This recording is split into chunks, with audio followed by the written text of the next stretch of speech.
Den pues al César lo que es del César, y a Dios lo que es de Dios. Inlakesh katanechish maya kinsikikesh yetel kimak olal. Le domingoa ukinil tulakal le mash kubisik utan yumkue. Te yo colcaba le olale beclae tan chokil usip romanos. Le cuyalicton le oxajolo ti kuta te malo pexilo, yetele malo pexilo, le tie betica atanti Cristo. Con espayalchi, tiola le macho biscop utan yumsil, te tanich lumil, yetel cones casik chane. Tu la cloneche, tananon utial bisquesh, utan yumsil te lumilecha. Muy queridos hermanos y hermanas, les saludo con el afecto de siempre y les deseo todo bien en el Señor en este domingo 29 del tiempo ordinario, cuando celebramos el Domum, el Domingo Mundial de las Misiones. Hoy tenemos en nuestra oración muy especialmente a todos los sacerdotes, religiosas y laicos que han salido de su patria para ir a otros pueblos, quizá muy lejanos, y donde hay pocos cristianos, para anunciar allá la buena nueva del Señor. Pero también es la oportunidad de fortalecer la conciencia de que todos los bautizados, y más aún después del sacramento de la confirmación, tenemos el compromiso de anunciar la buena nueva donde quiera que estemos. Los laicos no tienen que desempeñar un ministerio dentro de la Iglesia, pues el lugar propio de los laicos está en las actividades del mundo. Si un laico cree ser llamado por Dios para ofrecer un servicio en su iglesia como catequista, como parte del equipo de liturgia o en alguna labor de pastoral social, puede platicar con su párroco para hacer un discernimiento sobre su llamado y posible misión dentro de la iglesia. Pero los laicos son, como dice el Concilio Vaticano II, hombres y mujeres de iglesia en el corazón del mundo y hombres y mujeres del mundo en el corazón de la iglesia. Su misión es impregnar el mundo con el espíritu del Evangelio, llevando los valores del reino de Dios a la política, a la economía, a la educación, a la cultura, a la sociedad y a todos los espacios donde ellos se muevan. No se trata de que hablen expresamente de Cristo y de lo que la Iglesia enseña, sino tener a Cristo y a su Iglesia en el corazón para actuar en consecuencia. A menos que alguien les pregunte sobre su fe, entonces con valor les tocará dar testimonio de su fe con sencillez y evitando siempre las polémicas. Ordinariamente, si queremos conservar la paz en un grupo, no conviene hablar de política ni de religión. Por ser día del Domum, esa es la razón por la que la segunda lectura se toma como cada año del mismo pasaje de la carta de San Pablo a los romanos, que habla de la necesidad de la predicación para despertar la fe y de la belleza del oficio de la predicación, citando las palabras del libro del profeta Isaías. Qué hermoso es ver correr sobre los montes al mensajero que trae buenas noticias. Y luego vuelve a citar al profeta Isaías con el pasaje que dice: la voz de los mensajeros ha resonado en todo el mundo y sus palabras han llegado hasta el último rincón de la tierra. Esto que declara el apóstol con tanto júbilo es lo mismo que hoy celebramos en el Domum. Para comprender mejor el mensaje de la primera lectura, tomada precisamente del profeta Isaías, es conveniente hablar un poco de la historia de Israel. En tiempos del hijo del rey Salomón, el pueblo se dividió en dos reinos, y el reino del sur llevó el nombre de Judá y mantuvo su sede capital en Jerusalén. En el año 597 a.C., el reino del sur cayó en manos de los babilonios, quienes destruyeron Jerusalén y su templo, saqueando sus riquezas y llevándose cautivos a Babilonia a una gran parte de la población como esclavos, dejando solamente a los más pobres de la población. Al llegar el año 539 a.C., Ciro, rey de Persia, derrotó a los babilonios y luego permitió a los judíos regresar a su patria para que reconstruyeran Jerusalén y su templo. Este pasaje nos enseña que Dios es el Señor de la historia y que todo cuanto acontece, Dios lo manda o lo permite por razones que solo Él sabe y que convienen a su plan de salvación.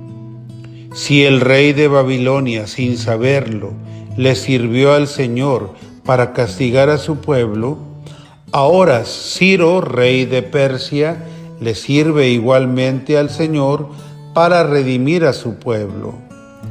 Por eso el Señor le dice a Ciro: yo soy el Señor y no hay otro, fuera de mí no hay Dios.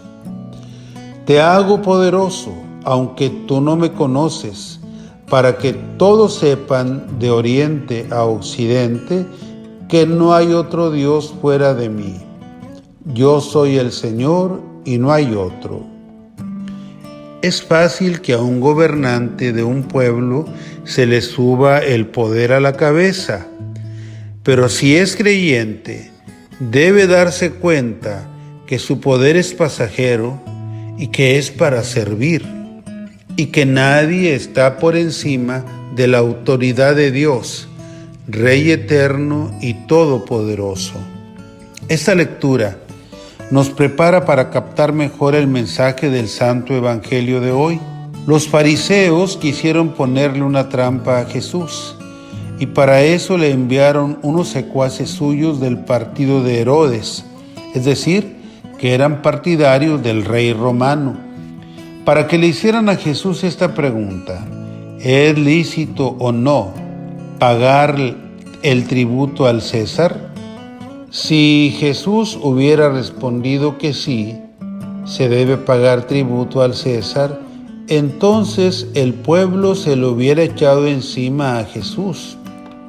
Si en cambio hubiera respondido que no se debe pagar el tributo al César, entonces se le hubiera enviado o llevado ante Herodes acusándolo de sedición y traición. Parecía que Jesús no tenía escapatoria, pero el Señor no respondió ni una cosa ni la otra, sino que les pidió que le mostraran una moneda de pago. Al mostrársela, Jesús preguntó de quién era la efigie y la inscripción, y ellos respondieron con mucha seguridad que era del César. Y fue entonces que el Señor pronunció esa sentencia tan conocida por todos, diciendo: den pues al César lo que es del César, y a Dios lo que es de Dios. Hay muchos que han malinterpretado esta frase, y algunos la han utilizado a su conveniencia. Hay quienes creen que significa que los sacerdotes no deben hablar mal de los políticos y de los gobernantes, sobre todo cuando lo que dicen les afecta personalmente a ellos o a los de su partido. Pero démonos cuenta de que cuando Jesús pronunció esta sentencia, ni siquiera existía la iglesia ni el sacerdocio como hoy existe. Lo que sucede es que los emperadores antiguos se creían dioses y exigían que se le rindiera tributo como dioses. Por supuesto que el pueblo judío no aceptaba la divinidad del emperador, ya que profesaban la fe en un solo y único Dios verdadero. La respuesta de Jesús va en el orden de admitir que sí es lícito pagar impuestos, porque ningún gobernador puede gobernar sin fondos para hacerlo. Pero de ninguna manera se le ha de dar el culto que solo le pertenece al verdadero y único Dios. Es un error pensar que la fe no tiene nada que ver con la política, como muchos lo piensan. Nuestra fe no debe ser etérea, sino que debe aterrizarse para que nos guíe en el modo de pensar y actuar en nuestra vida. Por eso el apóstol Santiago dice en su carta que la fe sin obras está muerta. Y el apóstol San Pablo nos dice en la carta a los Gálatas que lo que nos salva es la fe que actúa por la caridad. Nadie se asuste entonces si les digo que la fe tiene una dimensión política, pues todos los bautizados, movidos por la fe, debemos interesarnos y comprometernos por el bien común. Eso es la política en su más pura concepción, el compromiso por el bien de todos. Aunque no seamos políticos de profesión y aunque no nos adhiramos a ningún partido político. Es por eso que el Papa Francisco, continuando con la enseñanza del Papa Pío XII, ha dicho en varias ocasiones que la política es la forma más alta de la caridad. Es cierto que la ley civil en México no permite que los sacerdotes expresemos en materia política alguna idea, pero también la Iglesia prohíbe a sus clérigos hablar de política partidista en público y mucho menos desde el púlpito. Sin embargo, es deber de los ministros de la Iglesia instruir a los católicos con las enseñanzas que emanan de nuestro catecismo de la Iglesia, para que teniendo claros los conceptos, los bautizados se muevan en el campo político con más seguridad. Cada bautizado, desde su fe, puede escoger con su conciencia bien formada el partido político en el que quiera militar o por el que quiera votar, porque no existe ni existirá un partido de la Iglesia. De ninguna manera idolatremos a ningún gobernante ni a ningún ser humano. Demos al César lo que es del César y a Dios lo que es de Dios. Que tengan todos una feliz semana. Sea alabado Jesucristo.